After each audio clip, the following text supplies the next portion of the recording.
Mr. Silent Channel. Kabanata 651 hanggang 660. Huwag sumusuko. 0651. Ang kamera ay nakatutok lahat kay Su Qingzhou at sa librong hawak niya, na tila isang yingwen na libro mula sa isang tiyak na panahon. Lahat ay nagtataka kung ano ang kahulugan ng isang babae. Si Su Qingzhou at ang iba ay ganap na natahimik, at lahat sila ay nakatitig sa kanya bago siya nagsalita ng dahan-dahan. Ito ang mga memoirs ng ikalawang digmaang pandaigdig ni Punong Ministro Churchill, ang unang edisyon, ang pinakapinagmamahalaan sa mga aklat na nakolekta ng lolo ko noong nabubuhay pa siya. Ang set ng mga aklat na ito ay ang tanging hanay ng mga aklat na ibinigay niya sa akin. Ang set ng mga librong ito, na binili niya mula sa London Auction House, ay espesyal na nilagdaan ni Churchill bilang regalo kay General Montgomery. Espesyal niyang isinulat ito sa frontispiece. Ang ganitong sipi ang sinabi niya noong nagbigay siya ng talumpati sa kanyang alma mater na Harrow School noong 1941. Binuksan ni Su Qingzhou ang front page ng libro, at may ilang hanay ng magagandang sulat kamay dito. Mahal na Monty, huwag sumuko, huwag kailanman, hindi kailanman, hindi kailanman. Kahit na ano, gaano man kalaki o maliit, gaano man kahalaga. Huwag sumuko. Maliban sa pananampalataya sa karangalan at katwiran. Huwag kailanman sumuko. Sa kapangyarihan. Huwag kailanman sumuko sa tila malakas na lakas ng kalaban. Ang tono ni Su Qingzhou ay hindi kaaya-aya at hindi masyadong malakas, ngunit puno siya ng determinasyon, na nagparamdam sa mga tao ng hilig at tapang ng isang henerasyon ng malalakas na lalaki sa panahong ito ng digmaan. Sinabi sa akin ng aking lolo na ang shopping mall ay parang isang larangan ng digmaan. Kapag tumuntong ka sa lupaing ito, dapat ay handa kang makipaglaban sa lahat at sa lahat. Walang maaawa sa iyong kabiguan, walang magpapakita ng awa sa iyo, walang magbibigay ng uling sa nyebe ng walang dahilan. Walang sinuman. Walang tao. Sa puntong ito, huminto si Su Qingzhou, ibinaba ang libro, at binago ang paksa. Sinabing, alam ko na kamakailan, sa lipunan at media, may mga huwag gumawa ng anumang hindi kanais-nais na mga puna tungkol sa aming splendid group at sa akin ng personal. Una, may mga pagdududa ako tungkol sa 10 bilyong na ibigay ko sa charity auction noong nakaraang taon, at pagkatapos ay mula ako sa aking background ng aking pamilya, at sa aking kumpanya. Ang pagbuo ng proyekto sa Ancient Yu Cultural City, ay gumawa ng ilang komento. Sa mata ng maraming tao, ang aking sarili at ang Splendid Group ay nahaharap sa isang malaking pagsubok. Iniisip nila na hindi ko na ito kayang suportahan, at malapit na tayong mahulog sa negatibong alon. Gayunpaman, gusto kong hayaan ang ilang mga motibo ang masasamang tao ay nabigo. Nitong mga nakaraang araw, nakipagtulungan sa amin ang tinaguriang Nail Household sa sinaunang Yu Cultural City para isagawa ang demolisyon ng walang anumang tunggalian o labis na kahilingan. At ang Huahai News TV, na nagulat sa aking ina at ako ay nagmula sa isang problemadong background, ay inamin din sa publiko na ang balita ay hindi tumpak. Pinahahalagahan ko ang saloobin ng mga mamamahayag na maghanap ng katotohanan mula sa mga katotohanan at itama ang mga pagkakamali. Tungkol naman sa Ivy League Foundation, ito ay talagang pinlano namin ni Pangulong Lee Shuhua, kasama si Pangulong Lee bilang kinatawan at ako bilang konsultant sa pamumuhunan, at magkasamang itinatag ito.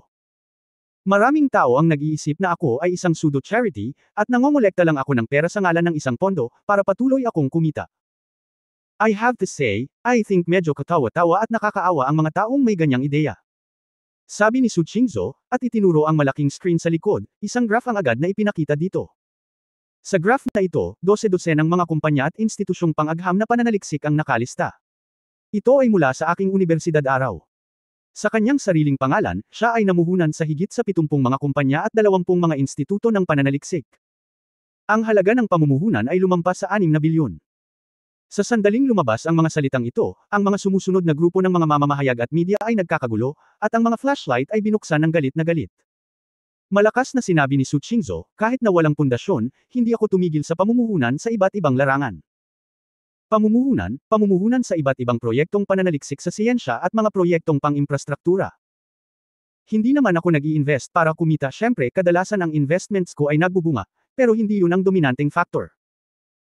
Ang aking katwiran para sa pamumuhunan, sa pag-imbento ni Edison ng komunikasyon sa telepono, Oppenheimer gamit ang nuclear fission, Digicool Heck sa Sedgwick Avenue sa Bronx, paglalagay ng mga turntable at mikropono. Walang gaanong pagkakaiba. Ang aking ideal ay gawing mas mabilis ang sibilisasyon ng tao tungo sa mas magandang kinabukasan. Tanggalin ang higit na kahirapan at kagutuman at magdala ng higit na kaligayahan sa sangkatauhan. Nagkaroon ng palakpakan mula sa audience, at sunod-sunod na tumanggo ang mga reporter. Sa kumpanya, tuwang-tuwa rin ang mga empleyado ng Jinxio Group na nanunood ng live na balita. Maraming empleyado ang nagpakita ng paghanga. Hinintay ni Su Qingzhou na huminto ang palakpakan bago nagpatuloy, hindi ko alam kung kailan nagsimula. Kapag may mayaman at sikat na tao na nag-charity, tatanungin sila bilang peking charity. Kung mag-donate sila ng pera, kakaunti lang daw ang donasyon nila, at kung mag-donate pa, para lang sa katanyagan. Anong uri ng tao ang magkakaroon ng kung anong uri ng mga mata kapag tumitingin sa mga problema? Alam na alam ko, at napakalinaw din ng Splendid Group, kung ano ang ating mga mithiin at mithiin, kahit maraming pagdududa, patuloy tayong lalakad ng hindi matitinag. Sa harap ng mga taong sumusubok na Sir On ako, pareho pa rin itong pangungusap. Maliban sa paniniwala sa dangal at katwiran. Ako, never give up. Pagkatapos ng talumpati, tumanggo lang si Su Qingzhou, kinuha ang booklet, at umalis sa podium. Sa opisina ng Departamento ng Seguridad, lahat ng mga security guard ay natigilan, at tila nasakop ng talumpati ni Su Qingzhou. Sok. Tignan mo malapit na akong magkagusto sa mga babae. Ngumiti si Hong Yu at bumantong hininga, kumurap kay Ye Fan, ang ganda mo talaga. Si Ye Fan ay nasa isang komplikadong mood at hindi siya makatawa. Sa huli, totoo o mali ang sinabi. Natahimik si Ye Fan at lumabas ng opisina. Sumakay siya ng elevator hanggang sa opisina ni Su Qingzhou. Sa tamang panahon, natapos din ni Su Qingzhou ang pakikitungo sa reporter at sinundan siya. Sabay lakad pabalik ni Chenya. Mr. Su, ang galing talaga ng speech mo. Tiningnan ko lang at nagsimulang dumami ang stock namin sa presentation mo. Ngayon ay bumalik na ito sa presyo ng stock noong nakaraang 3 araw. Ayon sa momentum na ito, maaari nitong masira ang ating stock price peak sa loob ng 1 linggo. Tuwang-tuwa si Chenya habang nasa kamay niya ang tablet. I-follow up mo ang promosyon at sabihin kay Kui Hangxia na kung tapos na ito, hindi niya siya pakikitunguhan ng masama. Gusto niya ba ng bahay? Kung wala kang 100 milyon, mamimigay ka ng ilang milyon. Walang problema sa set niya, sabi ni Su Qingzhou. Oo, naiintindihan ko. Tumanggo si Chenya. Sa sandaling ito, nang makita nila si Ye Fan sa pintuan ng opisina, medyo komplikado ang ekspresyon ni Su Qingzhou, ngunit bahagya pa rin siyang ngumiti. Hanapin mo ako. Well, pagkatapos ay pumasok ka. Tumanggo si Ye Fan at pumasok sa opisina. Anong problema? Umupo si Su Qingzhou sa kanyang upuan at inilagay ang mimwa sa mesa. Napatingin si Ye Fan kay Chenya sa pintuan, hayaan mo siyang lumabas. Hindi natuwa si Chenya nang marinig niya ito. Ye Fan, ano ang ibig mong sabihin, may kapangyarihan kang palabasin ako. Ngunit itinaas ni Su Qingzhou ang kanyang kamay upang pigilan si Chenya na magpatuloy sa pagsasalita. Chenya, sige at gawin mo muna ang iyong trabaho. Mukhang naagrabyado si Chenya, ngunit wala siyang pagpipilian kundi ang titigan si Ye Fan, kinagat ang kanyang labi at naglakad palabas. Chapter 0652 Kung hindi kayo magkakilala. 0652. Okay, nasa labas na siya, anong problema mo? Tanong ni Su Qingzhou. Humakbang si Ye Fan, kinuha ang memwa, at sinabing, saan nanggaling ang aklat na ito? Kumislap ang mga mata ni Su Qingzhou, nakita mo ba? Napangiti si Ye Fan, oo naman. Ano si Lolo? Ang librong ibinigay niya sa iyo ay ang paborito niyang libro noong nabubuhay pa siya, peke ba ang lahat?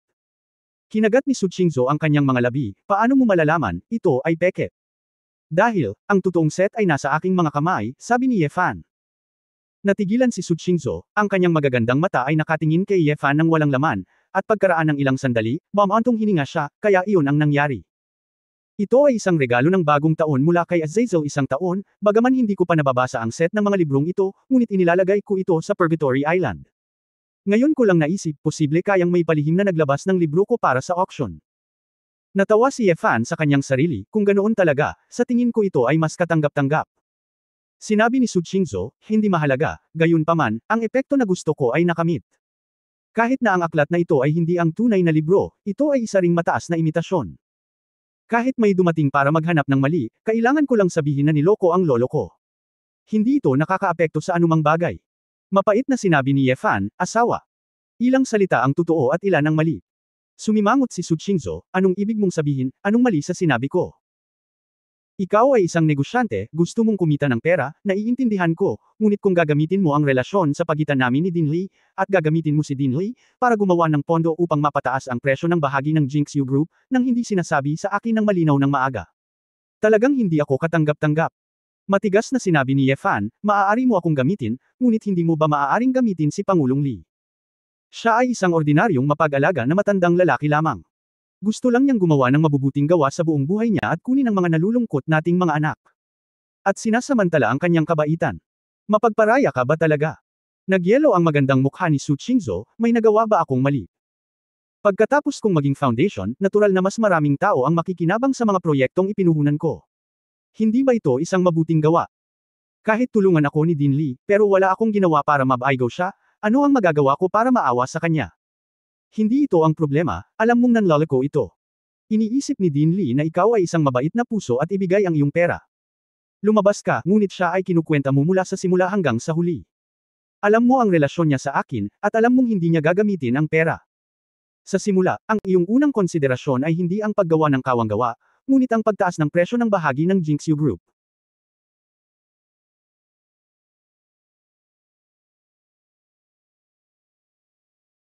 Group. Malakas na sabi ni Yefan. Galit na bumangon si Su Qingzhou at sinabing, ano? Pinapatay ko ang 2 ibon gamit ang isang bato. Wala akong ginawang masama. Hindi ba maganda ang resulta?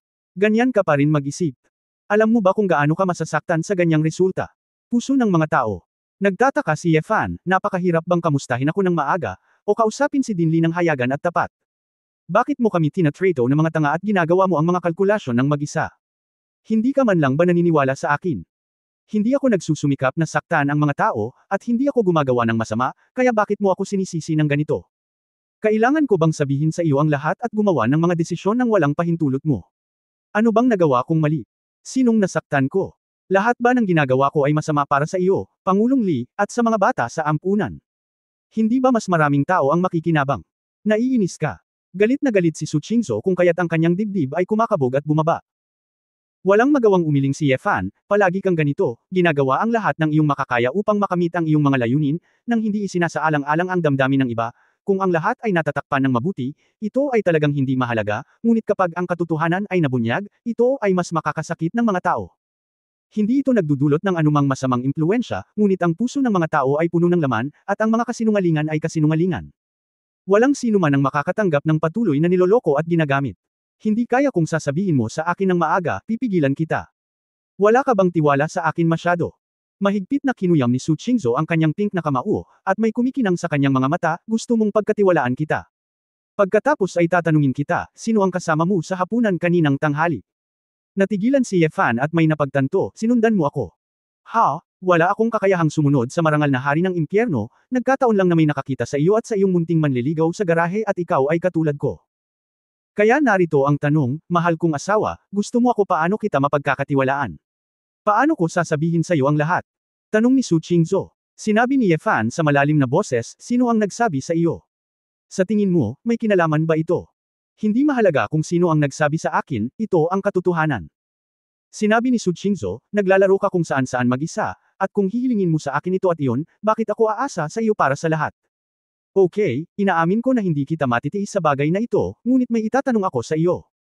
Matigas na sinabi ni Yefan, kung ako at ako ni Dean Lee ay hindi magkakilala, kung hindi dahil kami ni Dean Lee ay parang magkamag-anak, papayag ka pa bang ibigay ang 10 bilyon sa auction? Matapos marinig ang tanong, tumahimik si Su Qingzhou, at pagkatapos ng mahigit 10 taon na segundo, walang sagot. Napangiti si Yefan at umiling, sa huli, sinamantala mo lang ako at si Dean Lee. Hindi man lang iniisip ng puso mo ang mga batang iyon. Kahit anong sabihin mo, malinis ang konsensya ko. Karapat-dapat ako sa 10,000 empleyado ng kumpanya, lahat ng shareholders, at mga bata na malapit ng matulungan. Hindi mahalaga kung ano ang aking panimulang punto, at least nagawa ko ito. Ako ay ganyang babae, kung hindi mo ako matiis, hiwalayan mo ako kung ito ay isang malaking bagay. Hindi pa naman namin ina-announce, kaya magpanggap na lang na hindi nangyari. Pagkatapos magsalita ni Su Qingzhou, galit siyang lumingon, lumabas ka.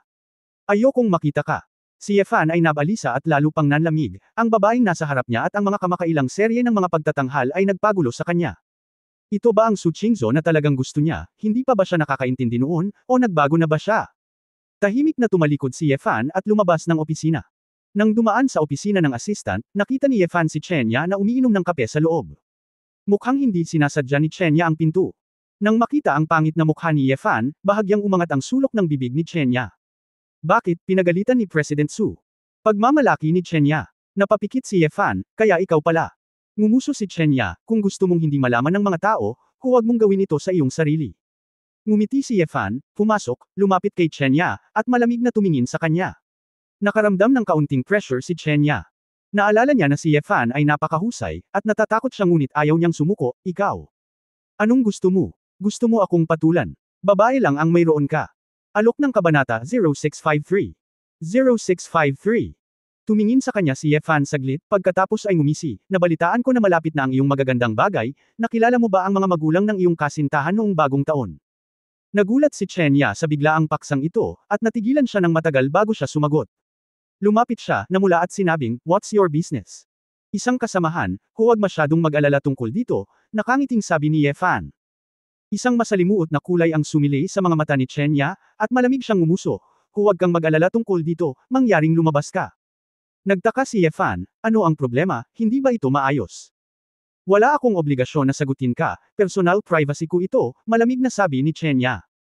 Nagpout si Yefan at hindi na nagsalita, at dahan-daang lumabas. Kung siya yun ilang taon na ang nakalilipas, marahil ay namatay na si Chenya. Ngunit ngayon, hindi na nag-abala si Yefan kay Chenya, kaya paano kung patayin niya ito? Ang bagay na ito, sa tahasang pagkasabi, ay sanhi ng hidwaan sa pagitan niya at ni Su Qingzhou. Hindi nakabawi si Chenya, ngunit itinago siya sa dilim, hindi alam ang relasyon niya sa kasal ni Su Qingzhou. Kapag oras na para umalis sa trabaho, ayaw umuwi ni Yefan. Nang makarating siya sa parking lot at magdadrive na sana, naisip niya na kay Su Qingzhou ang kanyang sasakyan. Pagkatapos mag-alinlangan, pinili niyang iwanan ang pagmamaneho. Naglalakad papunta sa istasyon ng subway sa labas ng kumpanya, sumakay sa subway, hanggang sa Ivy Welfare Institute, gusto kong makilala si Li Shuhua. Bagamat noong una ay hindi niya alam ang foundation, pakiramdam niya palagi niyang ginagamit ang matanda, at sobrang nagilty siya. Pagdating ko sa gate ng orphanage, may nakita akong Porsche Sham na 111 na nakaparada din doon, saka ko lang nalaman na andin din pala si Du Yuner. Ilang araw pa ang pasok, at nagbabakasyon pa si Du Yuner. Natatakot ako na pumunta siya dito para samahan si Dean Lee nitong mga araw na ito.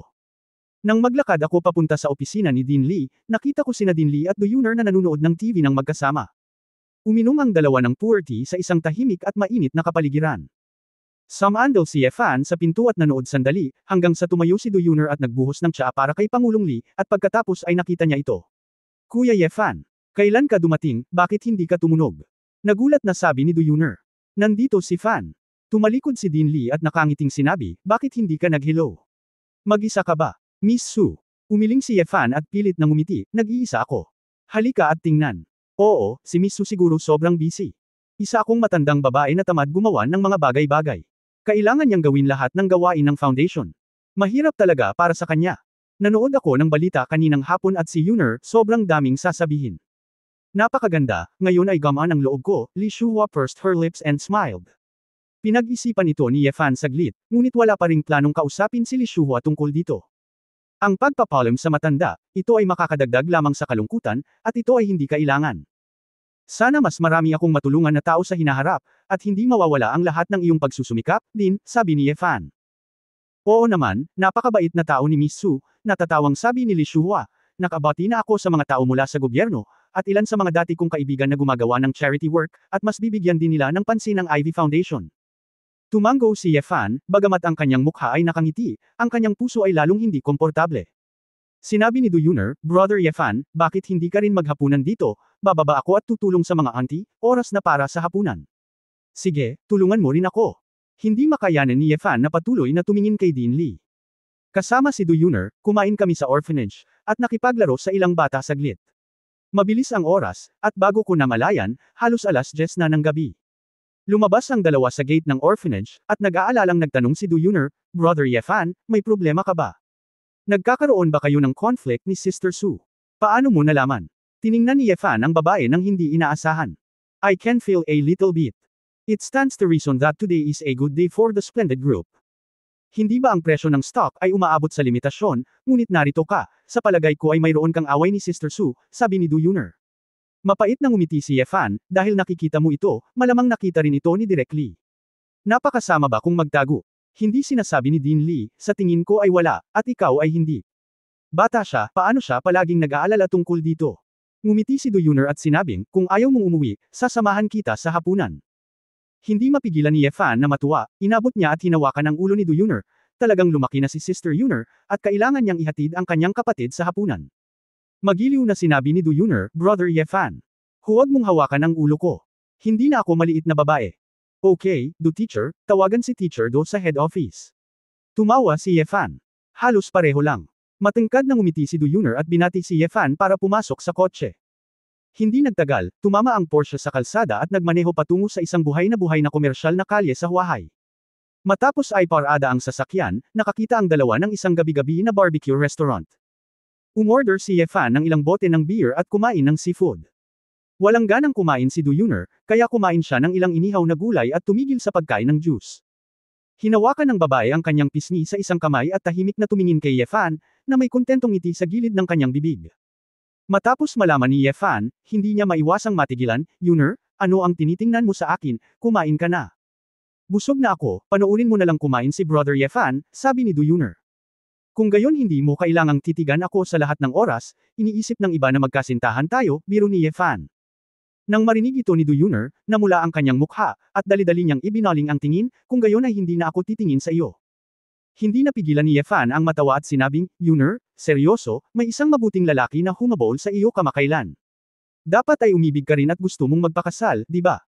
Dapat ay hinimok ka rin ng din. Ayoko, hindi ako interesado, malungkot na sabi ni Duyuner, Brother Yefan, ayaw mo sa akin at gusto mo akong magpakasal sa lalong madaling panahon, kaya hindi kita iniistorbo, tama. Mabilis na ikanaway ni Yefan ang kanyang kamay, paano magkakaroon?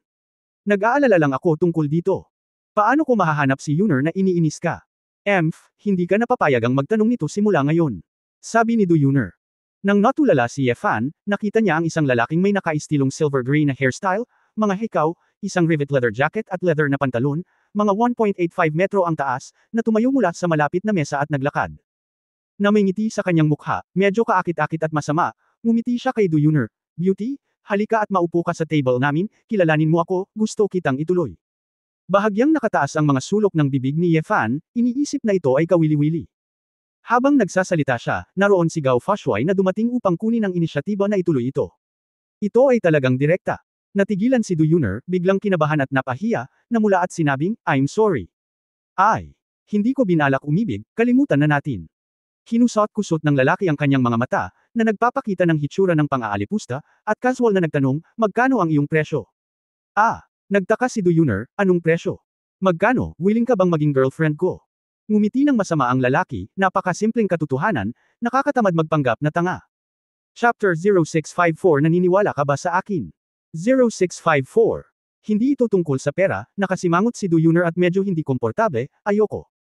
Isang Ferrari California, o isang bahay na may parehong presyo. Maaari kang pumili, huwag sayangin ang iyong oras. Oo, pagmamalaki ng lalaki. 09 Xiao said net. Medyo nagalit si Duyuner, sabi ko ayoko, please wag mo na akong guluhin ulit. Pangliligalig. Ngumisi ang lalaki at nagsabi, ako, si Liu Haoran, ay tumalikod mula sa bibig ng isang babae at narinig ang mga ganoong salita, ito ay talagang espesyal.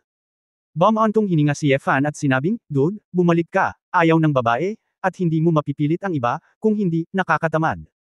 Ang gwapong lalaki na nagngangalang Liu Haoran ay binigyan ng malamig na tingin kay Yefan, ikaw ang anak niya. Mga kaibigan. Hindi, nagkibit balikat si Yefan. Asawa niya yun. Siyempre hindi. Kung gayon hindi mo siya bagay. Kumunot ang noo ni Liu Haoran, naghahanap ako ng babae, pero hindi kita hinanap. Nabasag ang mukha ng lalaking ito. Bang! Isang basag na tunog. Si Liu Haoran ay sumigaw at tinakpan ang kanyang mukha ay puno ng dugo, at ang salamin na slag ay tumusok sa kanyang puting mukha. Nahihilo na rin ang buong ulo, at hindi ko alam kung bakit ako nabugbog. Inihagis ni Yefan ang basag na bote ng alak ng walang ekspresyon, at sinabing, sa susunod, magpakita ng kaunting paggalang sa mga babae at estranghero. Ako, pinagagalitin ba kita? Tinakpan ni Liu Haoran ang kanyang ulo at pasuray-suray na alalayan ng mesa, kilala mo ba kung sino ako? Ang lakas ng loob mong saktan ako. Nakatayo din ang lalaki sa hapag na kumakain kasama si Liu Haoran, lahat sila ay nakasuot ng mga nakaistilong brand name, parang mga mayayamang bata na lumalabas para magsaya sa gabi. Haoran. Kumusta ka, Haoran? Bakit nakatayo ka pa dyan? Umakyat ka at bugbugin mo siya. Malakas na nagmura si Liu Haoran. Ang mayayamang batang ito ay hahakbang pasulong, at medyo natigilan sila nang makita nila ang malamig na mga mata ni Yefan. Wala ni isa sa kanila ang gustong umakyat muna, at kung sakaling masugatan, walang gustong umakyat, kaya nagkatinginan sila, at walang naunang kumilos. Napabuntong hininga si Yefan, ang hapunan na ito ay hindi makakain ng maayos, sinabi niya kay Duyuner, na nangangahas ng huminga, tara na. Mabilis na tumanggo si Duyuner, mabilis na tumakbo sa cashier, nag-iwan ng $200, at lumabas kasama si Yefan nang hindi hinintay na humingi ng pera ang amo. Nang makarating ako sa labas, nakita kong natatakpan ng madilim na ulap ang langit at nagsimulang umulan. Hinugasan ng ulan ang malamig na gabi, ngunit ni isa sa kanila ay walang dalang payong. Walang sinabi si Yefan, hinubad ang kanyang jacket at inilagay ito sa ibabaw ng ulo ni Duyuner. Kuya Yefan, ikaw. Huwag magsalita ng walang kaparirikan. Tumakbo ka. Sabi ni Yefan nang hindi pinahintulutan ng babae na lumaban. Nakaramdam ng init si Duyuner sa kanyang puso, at mabilis na sinundan si Yefan sa parking lot. Pagkasakay sa kotse, pinipiga pa rin ni Duyuner ang kanyang puso, at ibinalik niya ang jacket kay Yefan at sinabing, Brother Yefan, bakit ngayon ka lang kumilos? Nakakatakot. Sinabi ni Yefan, ang ganitong uri ng tao, ang pakikipag-usap sa kanya ay isang pag-aaksaya ng pagsisikap, okay lang, umalis na tayo. Kung noon pa man, maaaring isipin pa ni Yefan kung maghihiganti si Duyuner, ngunit ngayon, mayroon na siyang isang taong paprotekta sa babae mula sa Buffalo, kaya hindi na kailangang mag-alala. Siyempre, kapag nandoon siya, pipiliin ng pumatay kay Buffalo na magretiro ng tahimik, at hindi istorbo si Yefan at Duyuner na nag-iisa. Nag-aatubili na sinabi ni Duyuner, hindi katakataka na ang balita ay palaging nagsasabi kung paano sinusuportahan ng mayayamang ikalawang henerasyon ang mga artista sa internet. Sa palagay ko totoo ito. Naghahanap sila ng mga kasintahan na may ganoong diretsyong tag ng presyo. Hindi napigilan ni Yefan na matawa, Yuner, pinapansin mo pa rin ba itong mga balitang chismis? Namula si Duyuner, nakikita ko ito paminsan-minsan, at hindi ko ito pinansin. Ang aking babae na si Yuna ay mas maganda kaysa sa mga sikat na artista sa internet, at siya ay napakasama para maningil ng ganoong halaga, nagkunwaring umiling si Yefan at bumantong hininga. Kuya, anong kalokohan ang sinasabi mo? Nagpout si Duyuner. Haha, biro lang, paano magagamit ng ating Yuner ang pera para sukatin ito? Sabi ni Yefan. Noon lamang nagpakita ng ngiti si Duyuner at pinaandar ang sasakyan sa kalsada. Dahil sa malakas na ulan sa labas, maingat ding nagmamaneho si Duyuner, at hindi mabilis ang takbo sa coastal highway. Sa kotse, nakinig si Yefan sa sariwang musika na nagustuhan ng batang babae, at inihagis din ang bote ng alak mula sa batang lalaki, at naramdaman na talagang mas maganda ang kanyang kalooban. Kapag walang lugar para ilabas ang iyong inis, may tumama sa nguso, at ang swerte sa pangkalahatan ay hindi maganda. Kung hindi dahil sa ayaw niyang madumihan ang sasakyan ni Duyuner, gusto sana niyang humitit ng sigarilyo. Sa sandaling ito, ang ilang nakasisilaw na liwanag na sinag ay biglang kumislap sa likuran, at ang dagandong ng makina ay parang isang hayop sa gabi, na patuloy na lumalapit mula sa likuran. Walang napansin si Duyuner, ngunit sumimangot si Yefan, pakiramdam niya ay may mali. Pagkatingin niya sa rearview mirror ay may nakita siyang higit sa isang sasakyan, 4 na luxury car ang paparating. Nanguna sa pagsingil ay isang Ferrari F12, na sinundan ng 2 Mavericks at isang R8, na agresibo. Susundan tayo ng mga taong iyon, sabi ni Yefan. Nang marinig ito ni Duyuner, napansin niya ang humahabol na mga sasakyan sa likuran niya, at hindi niya maiwasang mataranta, ano ang sinusubukan nilang gawin. Hindi nila tayo tatamaan, di ba? Huwag kang matakot, bagamat Ferrari ang kanyang sasakyan, hindi masama ang sasakyan mo. Ang kotseng ito ay mas mabilis kaysa sa kanya sa 100 km acceleration, at ang pinakamataas na bilis ay mas mababa lamang ng 10 km kaysa sa kanya, ito ay isang highway, hanggat ikaw ay sapat na mabilis, hindi kanya maabutan, sabi ni Yefan. Pero hindi ako marunong magmaneho ng sobrang bilis, parang hindi ako makakita ng malinaw. Si Duyuner ay isang baguhan pa sa pagmamaneho. Ngumiti si Yefan at sinabing, okay, pagkatapos ay i-on ang automatikong cruise control, tutulungan kitang hawakan ang manibela, at umakyat ka sa likod. Bagamat natatakot si Duyuner, nang makitang napakalmado si Yefan, tumahimik siya ng gusto at ginawa ang hiniling ng lalaki. Nang inilipat ni Yefan ang kanyang upuan sa driver's seat, ang F12 ay nagkataong magkatabing nagmamaneho at biglang bumusina. Ibinaba ni Yefan ang bintana ng kotse, lumutang ang ulan sa labas, at ginulo ng hangin ang kanyang buhok. Bastard! Stop! Stop! Gusto mong tumakbo matapos akong hampasin. Pabirong sinabi ni Yefan, kung gusto mong huminto ako, huminto ka. May kakayahan kang lampasan ako. Baliw ka ba? Kilala mo ang kotse ko. Ferrari ako. Gusto mo ng sirang Porsche na ikumpara sa akin.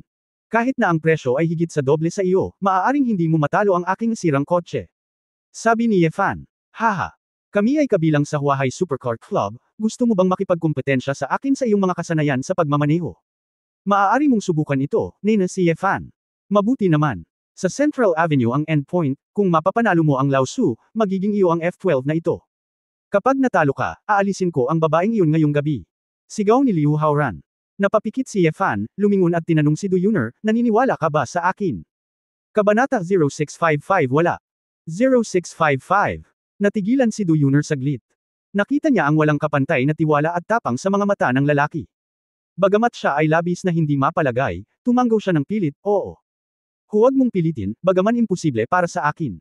Talo ako, ngunit kung hindi mo gusto ang larong ito, hindi ko ito lalaruin, sabi ni Yefan. Brother Yefan, Kung manggahas kang matalo, samahan mo ang taong iyon para sa akin. Sabi ni Du Yuner. Haha, kung gayon hindi ako matatalo. Hindi inaasahan ni Ye Fan na pagbibiruan siya ng babae, kaya lumingon siya sa Liu Haoran at malakas na sinabi, magmaneho ka ng mabuti, huwag mong banggain ang aking F-12. Pagkababa, direktang isinara ni Ye Fan ang bintana. Nang matarante si Liu Haoran, biglang nagbago ang tunog ng makina ng 911 na minamaneho ni Ye Fan. Boom! Ang kotse ay tulad ng isang palaso mula sa string, ang kapangyarihan ng kambal na turbo ay makikita, at agad itong nalampasan. Nang makita ito, napangisi si Liu Haoran at nagsimulang humabol sa isang sipa ng accelerator.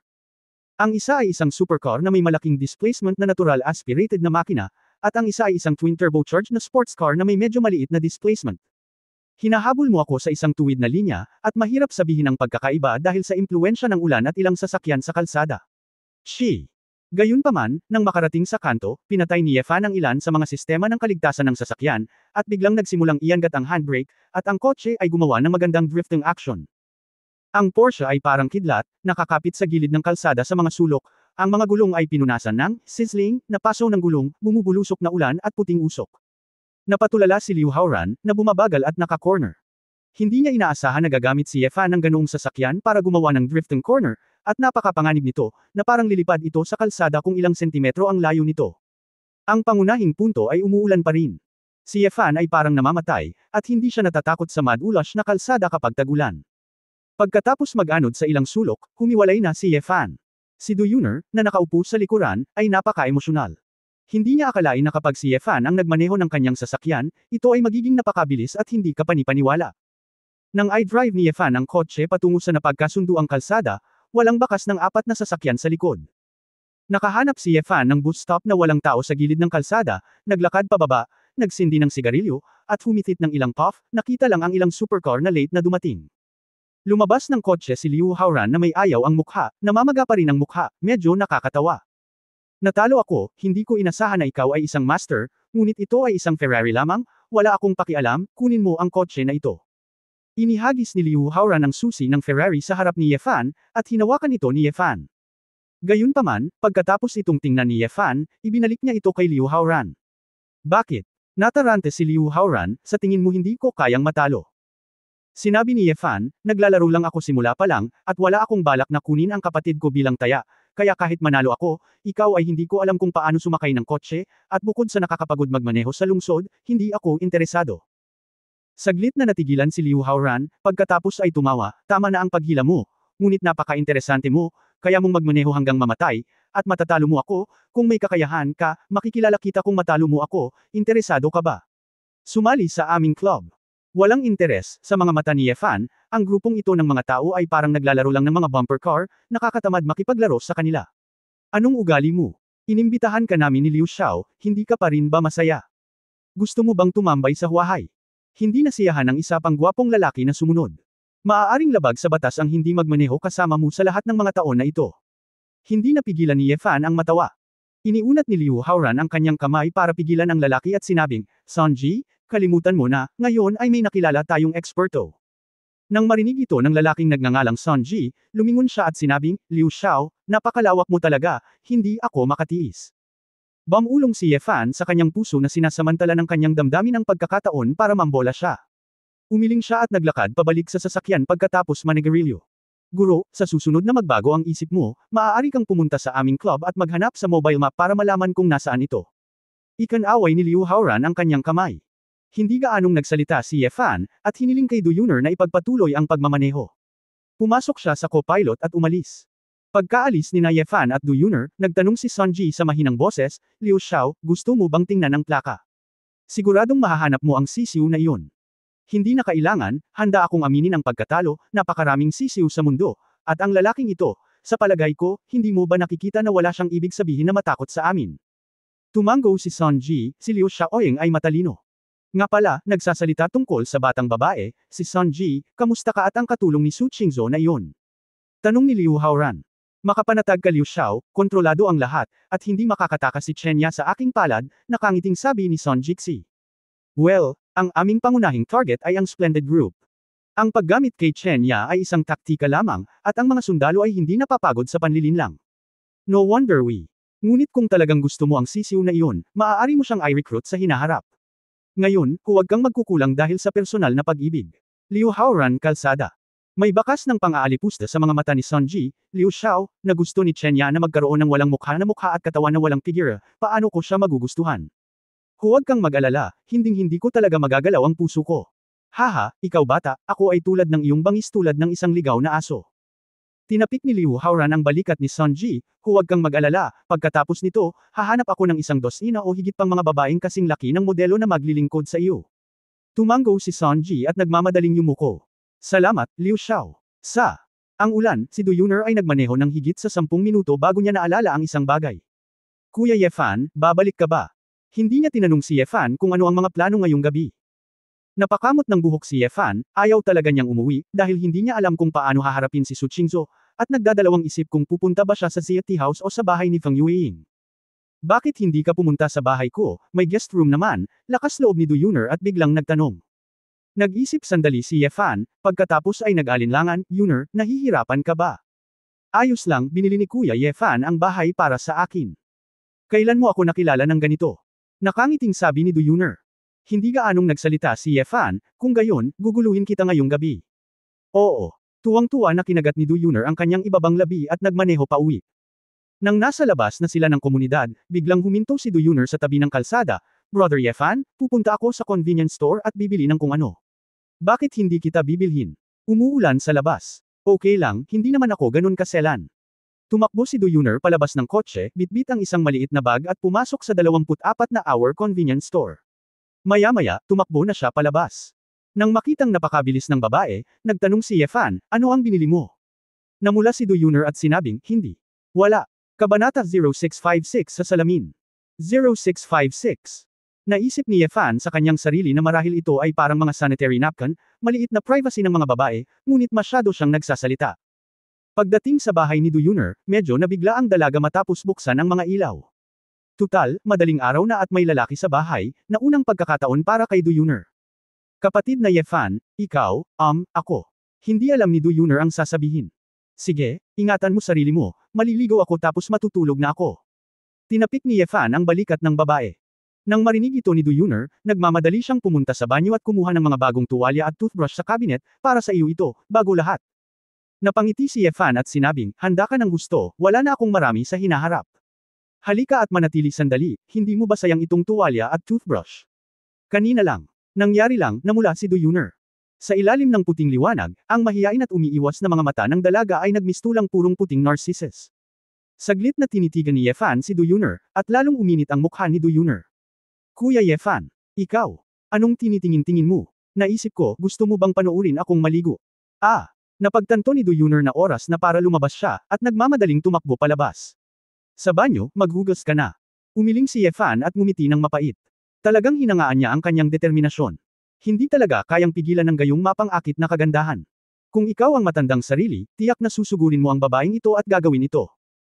Kung tutuusin, mayroon pa rin akong nararamdaman para kay Du Yun'er sa pagitan ng isang lalaki at isang babae, kahit na paulit-ulit kong sinasabi sa aking sarili na dapat silang dalawa ay miyembro ng pamilya, ang parehong relasyon bilang magkapatid, ngunit ang mga malalaking babae at lalaki, paano mo ba talaga ganap na maaalis ang lahat ng uri ng pagnanasa?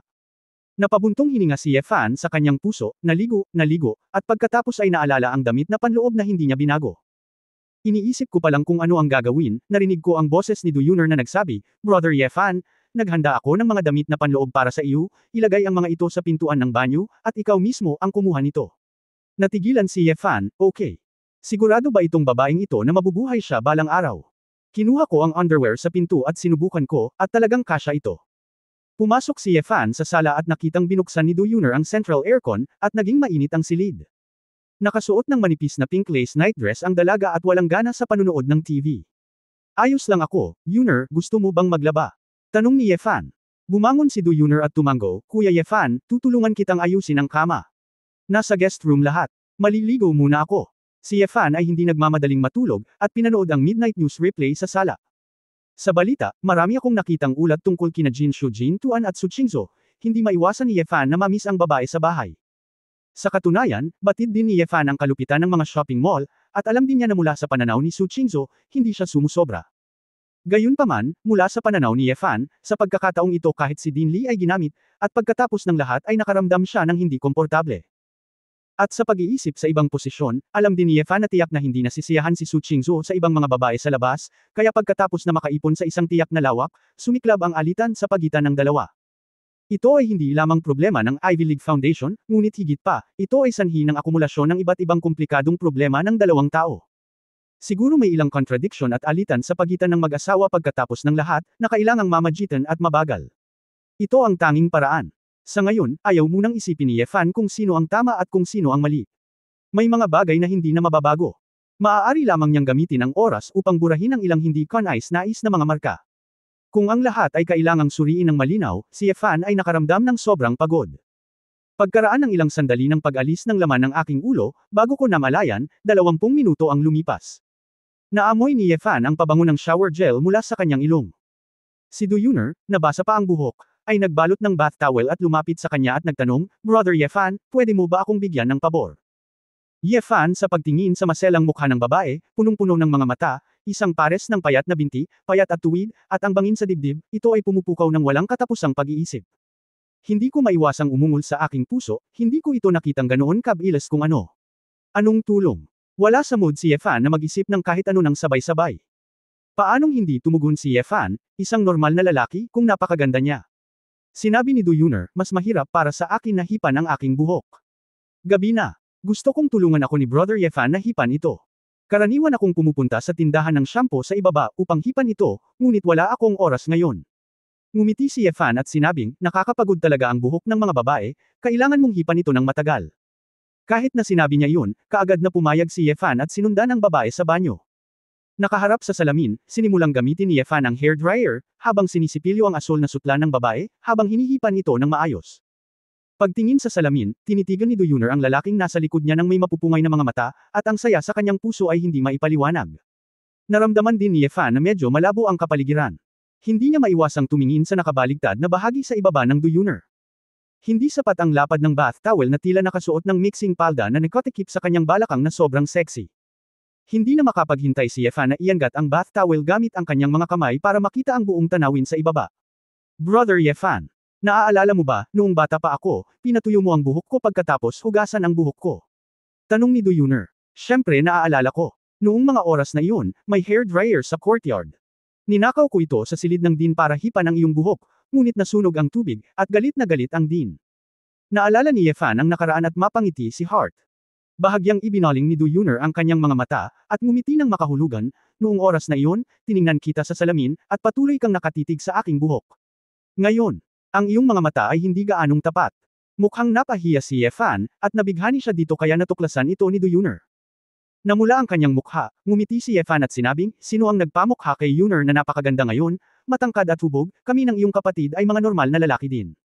Nilingon ni Du Yuner ang kanyang ulo, kinagat ang kanyang mga labi, at mahinang sinabing parang lamok, kuya, nagtitimpi ka na ba? Ah, ano? Pinatay ni Yefan ang hair dryer, sa takot na mali ang narinig niya. Ito lang, na mayroon akong ganoong uri ng pag-iisip. Hindi na makapagsalita si Du Yuner. Si Yefan ay umubo ng ilang beses at nabulunan ng laway. Yuner, ano bang pinagsasabi mo, kapatid mo ako? Pero alam mo rin na hindi tayo magkapatid na magkadugo, kung hindi, hindi mo ako titignan ng ganyang klase ng mga mata, di ba? Lumingon si Du Yuner at tumingin kay Yefan ng may maaliwalas na mga mata, kuya, dahil ba hindi ako maganda para maihambing kina Sister Feng at Sister Ning? Kabanata 0657 Mga paboritong bagay. 0657. Paano? Iba ka sa kanila. Mas bata ka, mas bata at masigasig, at iba ang ugali mo, sabi ni Yefan. Masayang tanong ni Du Yuner, talaga.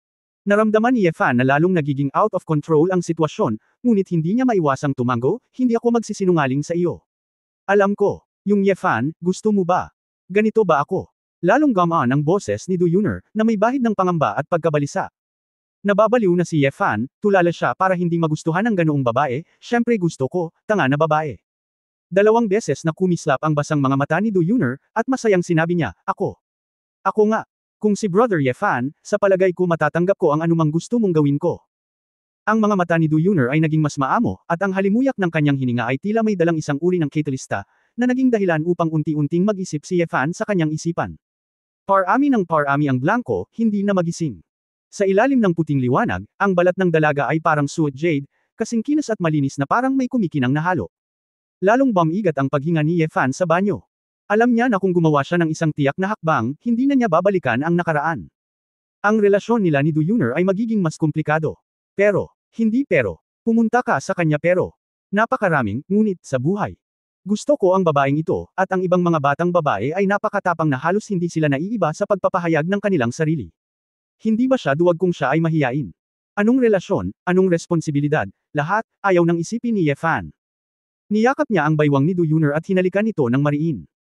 Bumitaw si Do Yuner ng, at sinalubong siya ng isang biglaang halik, at handa na siya sa pag-iisip, at ang kanyang baywang ay nakayuko.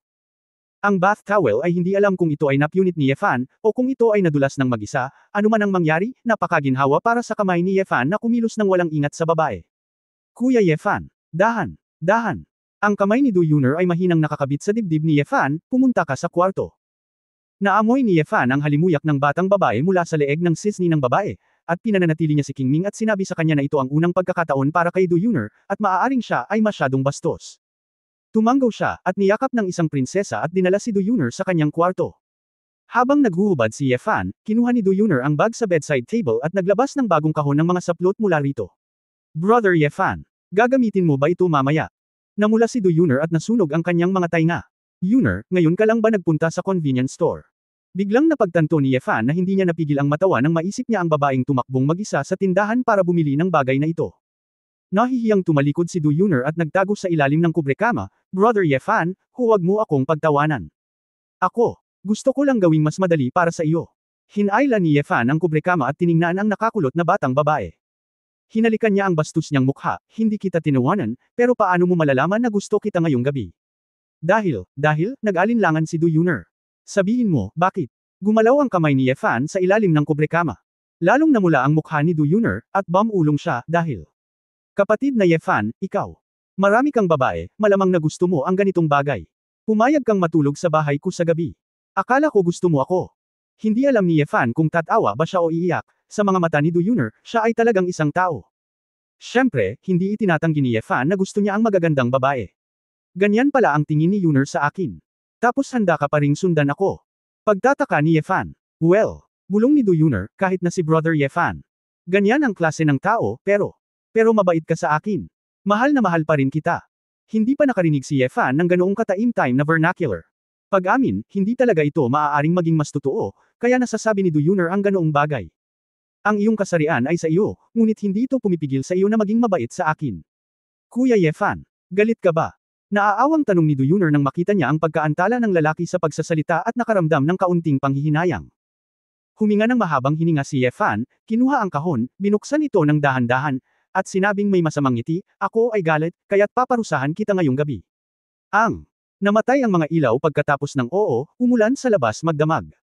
Sa ilalim ng patubig ng ulan, tila papalapit na ang mga yapak ng tagsibol. Para kay Do Yuner, ang pag-ulan at hamog sa gabi ay gumawa din sa kanya ng kumpletong pagbabago. Sa madaling araw, nang magising si Yefan mula sa kama, nalaman niyang abala na si Do Yuner sa pagluluto ng almusal sa kusina. Sa hindi inaasahang pagkakataon, si Do Yuner, na muntik nang mag-collapse kagabi, halos makatulog sa koma, ay nagising ng maaga sa umaga. Tiyak na, mayroon lamang mga patay na baka at walang nar-ero na lupa. Nagsuot ng short si Yefan at lumabas sa kusina para makita si Do Yuner na nagpaiprito ng mga itlog. Ang pagsusuot ng apron na may mga kulay rosas na bulaklak, maluwag na kulay abong cotton na damit sa bahay, at simpleng asul na sutla, ang pagtingin lamang dito mula sa likod ay nakadama ng walang katapusang pag-iisip si Yefan. Kuya Yefan, gising ka na, halos handa na ako, kumain ka na pagkatapos maligo. Lumingon si Do Yuner at ngumiti ng maganda. Pagkatapos ng isang gabi, nagdagdag siya ng kaunting pang-mature na babae na alindog. Habang inilalabas ni Do Yuner ang mga itlog sa palayok, niyakap ni Yefan ang payat na baywang ng babae mula sa likod. Oo.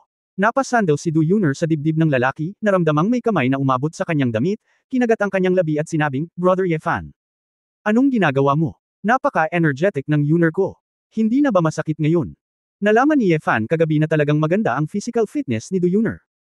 Pagkatapos ng kaunting sakit, mabilis itong nakabawi, at wala man lang sakit, kaya bagaman ito ang unang pagkakataon, ito ay tumagal ng mahabang panahon. Bahagyang umiling si Do Yuner, iniisip ang nangyari kagabi, matamis pa rin siya sa kanyang puso, at sumagot, hindi masakit. Tiningnan ni Yefan ang cute at kaakit-akit na anyo ng babae, at walang sabi-sabi, binuhat ang babae sa sofa. Simulan ang ehersisyo sa umaga. Nakahiga si Do Yuner sa katawan ni Yefan, at nakangiting sinabi, Brother Yefan, gusto mo talagang gawin ang ganitong bagay. Nagtitimpi ka ba nung humarap ka sa akin noon? Hinawakan ni Yefan ang kanyang maliit na kamay at hinalikan ito. Saglit, hindi naman, ano ang tingin mo sa akin, na hinayaan mong akitin ako ng munting duwende ng ganito, kailangan kong magpigil na maging multo. Hehe, ako ang magiging goblin mo. Masayang niyakap ni Do Yuner si Yefan. Well, sa harap ng iba, maging isang purong gurodo, at sa harap ko, maging isang duwende, di ba? Tanong ni Yefan habang hinahaplos ang buhok ng babae. Anyway, basta gusto mo si Brother Yefan. Kakayanin ko. Matamis na ngumiti si Do Yuner, biglang may naalala, at sinabing, nasira. Nakalimutan ko. Kabanata 0658 naisip ko na. 0658. Nakalimutan ang ano. Nagtataka si Yefan. Nag-order ako ng soy milk fritters at preserved egg porridge. Noong lumabas ka ngayon, hiniling sa akin ng delivery master na pagbuksan siya ng pinto, ngunit nakalimutan ko. Sabi ni Do Yuner. Ngumiti si Yefan, it's not a big deal. Hindi kanya tinawagan, kaya malamang hindi pa siya dumarating. Hindi, nakalimutan kong i-charge ang aking telepono kagabi, at ngayon lang ito nawala ng kuryente. Mabilis na isinuot ni Do Yuner ang kanyang pantalon, tumayo at naglakad patungo sa pinto. Pagbukas ng pinto, nakita niyang may isang bag na ng takeaway at note sa pintuan. Kinuha ni Do Yuner ang note, tinakpan ang kanyang mukha, at tumakbo sa harap ni Yefan na halos umiyak, Brother Yefan, wala na akong mukha sa hinaharap. Hindi na ako mag-o-order ng takeout sa tindahang iyon. Anong problema? Nagtaka si Yefan, tiningnan ang note, at agad na natuwa. Ito ay nagbabasa, kagandahan, huwag istorbohin ang iyong pag-ibig, nais ko sa iyo ang kaligayahan. Haha, napakagaling nitong delivery guy, next time mag-order ka pa sa kanila.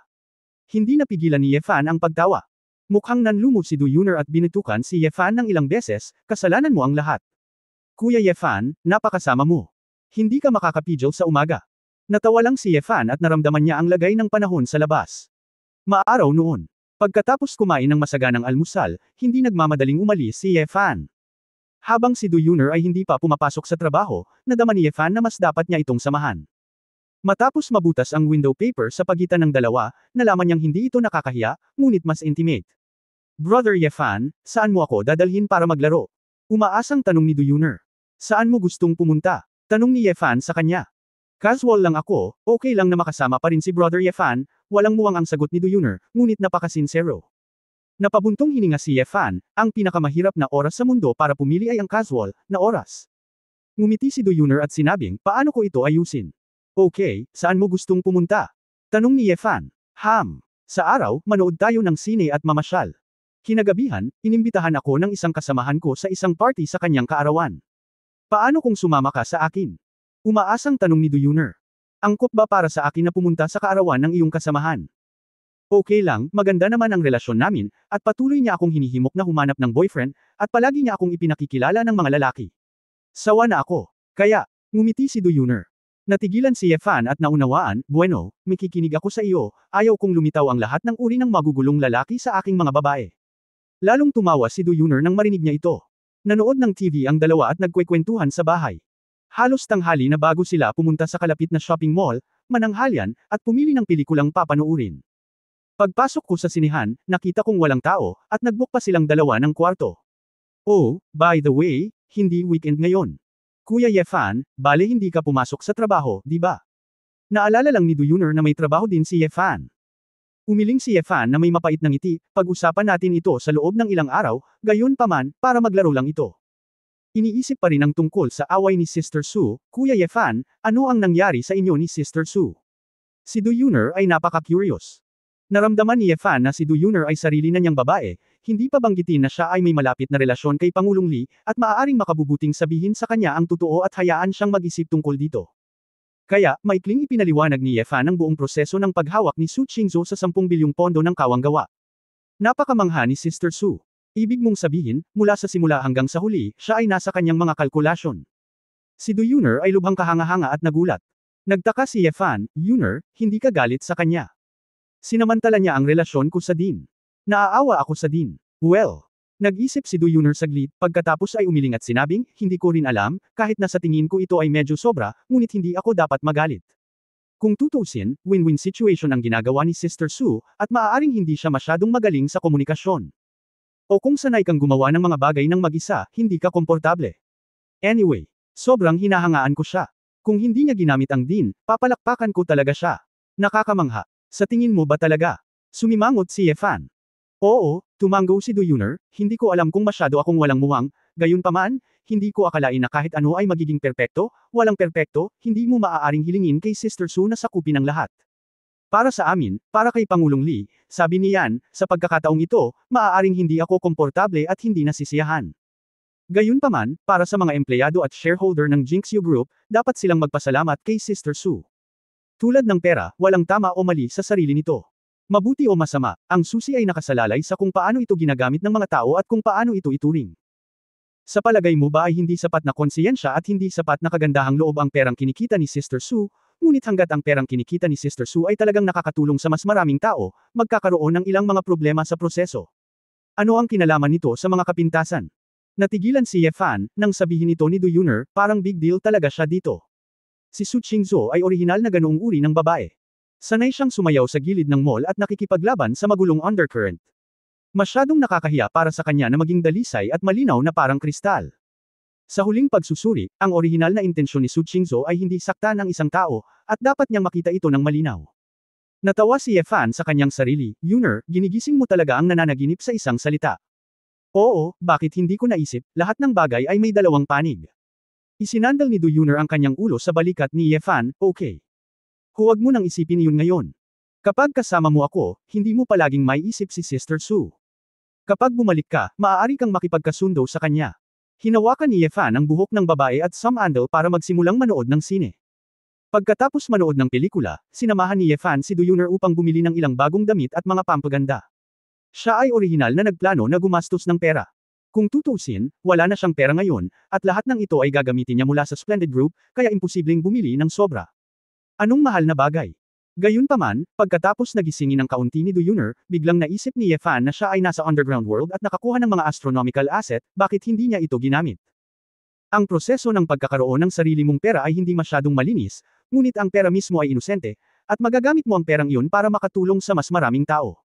Tulad ng kinuha ni Sally ang kanyang pera upang kunin ang mga batang nawala ng kanilang mga kamag-anak sa digmaan, kinuha ang mga halo-halong lahi na dayuhan, at ginawa silang mga gwardya sa ibaba. Sa katunayan, ginagamit ni Sally ang kanyang pera sa lahat ng oras, kaya bakit hindi niya ito gamitin? Matapos ang mahigit 3 taong pananahimik, sa wakas ay naisip na ito ni Yefan at hindi na siya nakonsensya sa kanyang pera. Kung tutusin, hindi naman problema ang maging isang lalaking laging kumakain ng malambot na kanin. Sa pagbabalik tanaw, hayaan si Sally Yen na isulat ang pera, upang hindi bumili ng mga bagay para sa kanyang sariling babae, at kailangang tingnan ang presyo, ang marangal na hari ng impyerno ay nabuhay hanggang sa puntong ito, at ito ay isang biro na kumalat. Kabanata 0659 Huwag uminom. 0659. At si Du Yuner ay namasyal hanggang halos alas 6 ng gabi bago sila nagmaneho sa isang nightclub sa Huahay na tinatawag na Huahay Ginza, na isa rin sa pinakasikat na nightclub sa Huahay. Para kay Du Yuner, ang ganitong uri ng lugar ay nagpakaba sa kanya. Kung hindi dahil sa kumpanya ni Yefan, hindi maglalakas loob ang dalaga na pumuntang mag-isa. Pagdating pa lang nila sa pinto ng nightclub ay lumabas ang isang nakaistilong babae na nakasuot ng leopard print dress at black stockings. Dahil si Du Yuner ay dumating dito sa unang pagkakataon, nagpadala rin siya ng mensahe para maghanap ng kasamahan, kung hindi ay hindi niya malalaman kung saan hahanapin ang isang tao. Mr. Do, makakabilang ka. Ang leopard print group ng mga kababaihan ay nagsuot ng maliwanag na kolorete, na medyo sexy. Nakangiting lumapit si Du Yuner, Mr. Wang, nag-aalala lang ako at hindi ko alam kung saan ka hahanapin. Ito ba ang boyfriend na matagal mo nang itinatago? Ang daming matangkad, mayaman at gwapong lalaki ang tumanggi dito. Mukhang may magandang bagay ang gwapong ito. Humajijek si Teacher Wang. Medyo nahihiyang ipinakilala sa kanya ni Du Yuner, ang kanyang pangalan ay Yefan. Kapatid na Yefan, ito si Teacher Wang na nagdiriwang ng kanyang kaarawan ngayon, si Wang Yuting, siya ay nagtatrabaho sa parehong opisina na katulad ko. Medyo nagulat si Yefan, medyo mainit ang language teacher pagdating niya sa nightclub. Yefan, huwag mo akong tignan ng kakaiba, hindi mo ba naisip na kapag tayo ay mga guro, dapat tayong maging napaka-konserbatibo kahit sa ating pribadong buhay? Napakurap si Wang Yuting. Ngumiti si Yefan, hindi, ayos lang. Tara, dumaan tayo sa VIP channel at dumiretso sa VIP box. Kilala ng pinsan ko ang boss dito, kaya ang pinakamalaki at pinakamagandang box ang gagamitin natin ngayong gabi. Nanguna si Wang Yuting at pumasok. Si Yefan at Du Yuner ay patuloy na sumusunod sa kanila at pumasok sa nightclub. Nalaman nga nila na ang dekorasyon dito ay napaka-cool. Labis na gumagalang ang mga waiter nang makita sila. Yumuko sila at bumati ng napakalakas. na nagbibigay sa iyo ng malakas na senyales mayaman, ikaw ang tiyuhin. Lumapit ako sa pinakamalaking luxury box, tinulak ang pinto at pumasok. Mahigit 100 tao na ang nakaupo sa maluwag na leather sofa. May 2 guru rin, isang lalaki at isang babae, na kumakanta na doon. Ouch! Sa wakas ay dumating na ang ating mahal na Mr. Do para lumahok sa isang nightlife event. O Mr. Wang, may mukha ka. Boyfriend ba ni Mr. Do ang gwapong ito? Hindi siya ipapakilala ni Mr. Do. Ang guro ay nagsimulang tumawa ng maingay, halatang kakaiba ang pakiramdam kay Do Yuner, at kasabay ng pag-usisa tungkol sa pagkakakilanlan ni Ye Fan. Itinulak ni Wang Yuteng ang 2 nag-aalalang lalaking guro pabalik sa sofa, anong ginagawa mo? Ano ang ginagawa mo kapag tinatakot mo kami Yuner? Bihira siyang maglakas loob na pumunta rito para bigyan ako ng mukha, tinakot mo siya, ako pero kailangan ko pa ring lumabas at habulin. Kinakabahan pa rin si Do Yuner at nahihiyang ngumiti, ayos lang, andito na lahat, akala ko masyado akong maaga. Tonight is Teacher Wang's birthday. Party, napakataas ng konsumo nitong ginza, syempre kailangan nating pumunta ng maaga, kung hindi, hindi tayo karapat-dapat sa hospitality, malakas na tawa ng isang guro. Hinayla ni Wang Yuteng si Do Yuner para maupo sa tabi niya, at pagkatapos ay ikinawit ang isang kamay sa leeg ng isang lalaking naka-Versace suit na mukhang nasa kalagitnaan ng 30s, hindi sapat ang sweldo ko para madala ka rito para maglaro, lahat sila ay mabubuting pinsan ko. Mahal ko ang pinsan ko, kaya maaari kitang dalhin dito para magkumpara, kailangan mo pa siyang i-toast ngayon. Oo, toast kaming lahat ng pinsan ko. Maraming masiglang guro ang nagmamadaling nagbuhos ng alak at nag-toast. Itinaas ng lalaki ang kanyang baso na may casual na ngiti sa kanyang mukha. Ako si Zhang Zhenyao ay nakababatang kapatid lamang, salamat sa pagpunta sa kanyang ika-29 na kaarawan. Oh, pinsan, bakit mo sinabi sa akin ang edad ko? Nagtatampo si Wang Yuteng. Tumawa ang isang grupo ng mga guro, kanina lang tinanong ko si Teacher Wang, at sinabi niyang 25 na ngayong taon, kaya masyadong malaki ang gap. Humph, nabayaran mo na ang bayarin. Nagkunwaring galit si Wang Yuteng. Isang grupo ng mga guro ang nagmamadaling umamin sa kanilang mga pagkakamali, at isa-isang nagrereklamo ng walang tigil. Mr. Wang, maaari mo kaming iligtas, hindi namin ito matitiis. Oo, sa napakaraming Louis XIII, ang isang bote ay nagkakahalaga ng higit sa 20,000, kasama ang mga bote ng Lafite Castle, ito ay nagkakahalaga ng higit sa 10,000, at ang aming buwanang sweldo ay hindi kayang bayaran ng isang bote ng alak dito. Kalimutan mo na, salamat sa pinsan ni Mr. Wang, Mr. Zhang, at Boss Zhang, toast ka namin. Ilang guro ang nagbuhos ng alak at nag-toast kay Zhang Zhenyao. Tumingin si Ye Fan at gustong tumawa, hindi ba ang grupong ito ng mga tao ay gusto lang uminom ng mas masarap na alak at maglibot sa napakaraming pasikaran. Si Wang Yuteng ay labis na nagmamalaki, humajijek at sinabing, ang aking pinsan ay napakamapagbigay. Noong una, sinabi ko na ang ilang libong yuan ng alak ay sapat na. Sinabi niya na dapat siyang uminom ng pinakamasarap sa tindahang ito. Ikanaway ni Zhang Zhenyao ang kanyang kamay na may mahinang ngiti, wala lang, kilala ko ang may-ari nitong ginza, at bibigyan niya ako ng 30% na diskwento, na mas mababa kaysa sa presyo ng membership, at sa pangkalahatan ay hindi ako kumikita ng malaki. Mr. Zhang, saang linya ka? May ganyang mukha, tanong ng isang guro. I took over a decoration company from my dad, almost able to do it. Kakapubliko lang noong nakaraang taon, mahinang sabi ni Zhang Zhenyao. Lalong humahanga sa kanya ang grupo ng mga guro, lalo na ang ilang babaeng guro, na nanghinayang sa maagang pag-aasawa. Sok, at such a young age, CEO ka na ng isang listed company, Mr. Wang, napakaswerte ng magiging cousin-in-law mo, sabi ng isang babaeng guro. Ibinaling ni Wang Yuteng ang kanyang mga mata at damapo sa gilid ni Do Yuner, at pagkatapos ay kay Ye Fan, nais kong samantalahin ang araw na ito para ipakilala si Mr. Do sa aking kapatid, ngunit kung sasabihin ko sa kanya, kami lang ni Mr. Do, na napakaganda at napakasarap. Isang malaking kagandahan ang karapat-dapat sa aking kapatid, ngunit well. May boyfriend talaga si Mr. Do, hindi ko talaga inaasahan. Nang marinig ito ni Do Yuner, natarante siya at sinabing, Hindi. Hindi kailangan, Mr. Wang, hindi sinabi sa iyo, hindi ko kailangan ng pagpapakilala. Hihi, Mr. Do, huwag kang kabahan. Hindi mahalaga kung magkakilala kayo. Tsaka hindi naman mukhang maramo si Ye Fan. Kung confident siya, hindi siya matatakot na makatagpo ng karibal sa pag-ibig, di ba? Napakurap si Wang Yuteng. Blink, tama, Ye Fan. Dapat magtiwala ka, di ba?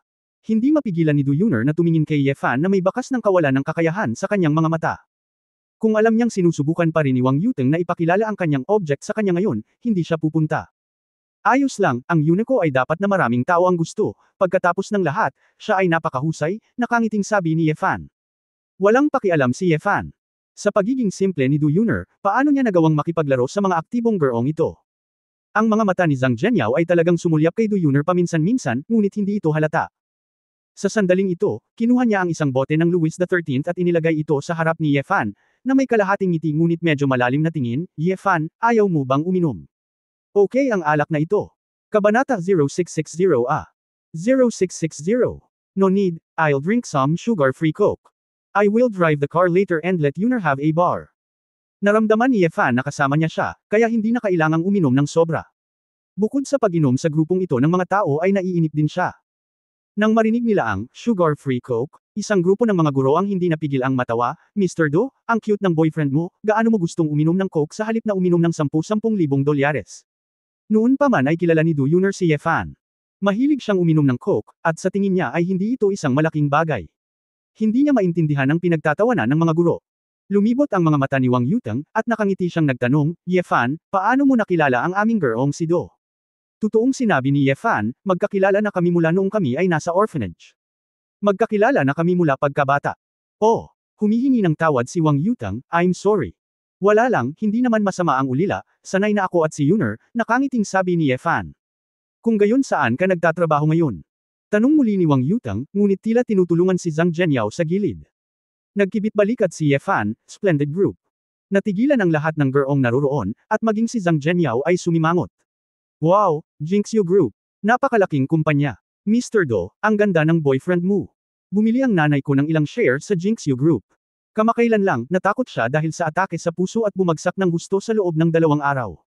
At tumaas muli, narinig ko na patuloy itong tataas sa daily limit sa loob ng ilang araw. Napakataas ng mga kinakailangan sa pagpasok ng Jinxiu Group, tama ba? Ye Fan, mayroon ka bang mataas na antas ng edukasyon? Anong uri ng trabaho ang ginagawa mo doon? Nang marinig ang isang grupo ng mga guro na walang tigil na nag-uusap, hindi napigilan ni Ye Fan na makaramdam ng emosyonal, tila talagang ginawa ni Su Qingzhou ang impluwensya ng Splendid Group ay lumawak ng husto. Ngumiti siya at sinabi ang totoo, security guard na ako ngayon.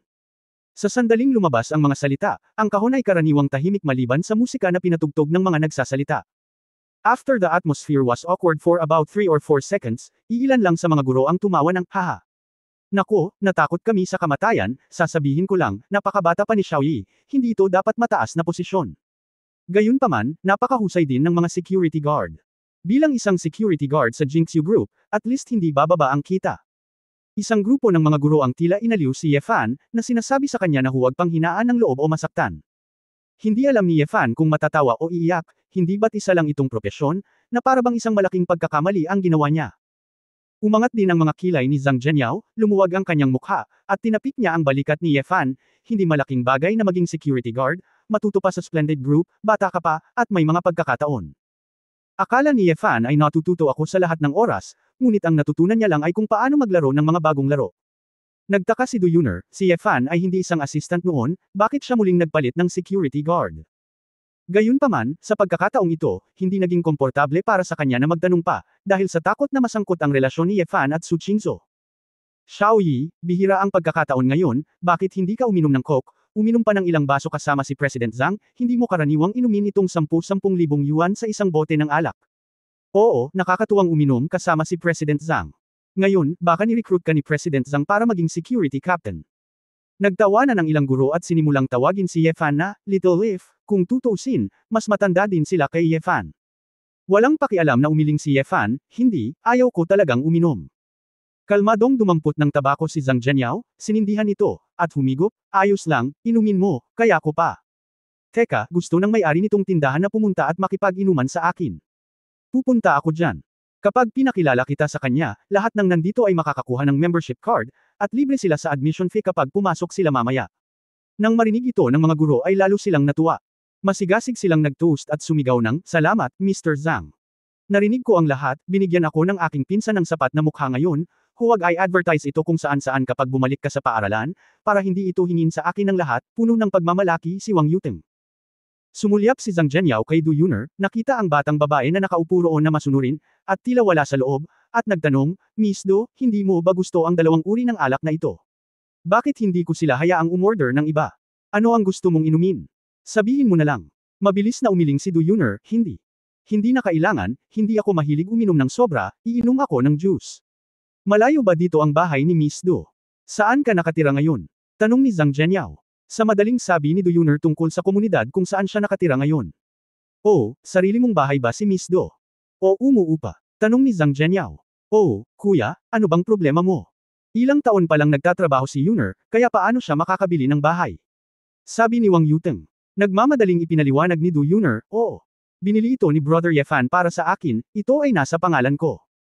Lahat ay tumingin kay Yefan nang may pagtataka, at pagkatapos ay sinabi ni Zhang Zhenyao nang may pag-unawa, hindi madali, sa inyo binili ko ang bahay na iyon at nakakuha ng maraming mortgage. Ha! Medyo natigilan si Du Yuner. Ang lahat ay, naunawaan, din na ito ay dapat na isang mortgage. Kung hindi, paano kayang bumili ng bahay ang isang ulila at isang security guard? Hindi alam ni Du Yuner kung dapat niyang ipaliwanag. Kung ayaw ni Yefan na sabihin ito, hindi ba siya masyadong magsasalita? Kaya, tumingin si Du Yuner kay Yefan at tinanong kung ano ang ibig sabihin ng lalaki. Bahagyang ngumiti si Yefan at umiling, sinabi sa kanya na huwag magpaliwanag, para hindi isipin ng grupong ito ng mga tao na nagnanakaw sila ng pera mula sa Jinxiu Group. Ang lahat sa paligid ay hindi nang ahas na istorbohin sina Zhang Zhenyao at Du Yuner na nag-uusap, nakikita ng lahat na interesado si Zhang Zhenyao kay Du Yuner. Para naman kay Yefan, isang, maliit na security guard, walang nag-isip na siya ang kalaban ni Zhang Zhenyao. Bagamat umiinom si Yefan ng coke, ang lamig sa kanyang mga mata. Ang Zhang Zhenyao na ito ay ganap na hindi pinapansin ng kanyang kasintahan. Gayunpaman, sa harap ng mga kasamahan ni Du Yuner, hindi nararapat na gumawa ng ilang magaspang na eksena. Birthday party ng mga tao. Napakagulo kaya hindi na makakapagtrabaho si Du Yuner sa paaralan sa hinaharap. Naisip ito ni Yefan, marahil ay mas mabuting hayaan ang mga taong ito na tumigil sa pag-atake sa ideya ni Du Yuner.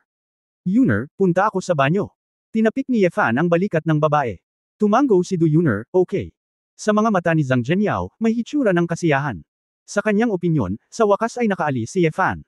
Bumangon si Yefan, naglakad papunta sa malaking banyo sa kahon, isinara ang pinto, nagsindi muna ng sigarilyo, nag-isip sandali, pagkatapos ay kinuha ang kanyang mobile phone at tumawag. Hari, ang malumanay na boses ni Sally Ye doon. Sally Ye, hindi mo ba naibigay ang lahat ng ari-arian ko? Nakangiting tanong ni Yefan. Natigilan sandali si Sally, at pagkatapos ay agad na sumagot, syempre hindi, mahigit 3 taon na akong nag-uuri, at nag-invest na ako sa mahigit 10 industriya, bagamat hindi ko alam kung magkano na ang naabot ng iyong mga ari-arian. Ang sukat, ngunit, malamang na triple. Labis na nagulat si Yefan, kumita ka ba ng napakaraming pera? Pagtatapos ng kabanatang ito. For more videos, please like, share and subscribe.